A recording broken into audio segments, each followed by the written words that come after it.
প্রতিটি মানুষকে ভগবানের দিকে যেতেই হবে। সে আজই যাও বা অনেক জন্মের পরেই যাও, তাহলে দেরি কেন?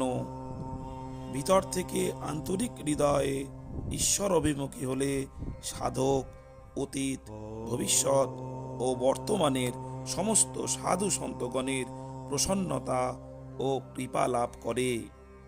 সাধক যখন ঈশ্বর অভিমুখী হয়, তখন তার মন, বুদ্ধিও স্বাভাবিকভাবেই ঈশ্বরমুখী হয়। সেগুলিকে অভিমুখী করতে হয় না।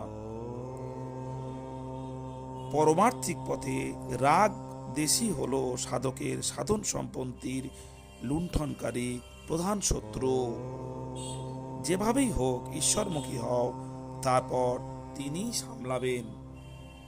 ঈশ্বর অভিমুখী হলে সংসারের কার্যও ঠিকমতো হয়, কিন্তু সংসার অভিমুখী হলে ঈশ্বর লাভ হয় না। নিজেকে পরমাত্মার কাছে ভেদভাবে বা অভেদভাবে যেভাবেই হোক সমর্পণ করো, পরিণাম একই হবে। সংসারের কাজে লাভ লোকসান আছে, কিন্তু ভগবানের কাজে শুধুই লাভ, লোকসান নেই। নমস্কার শ্রোতাজন।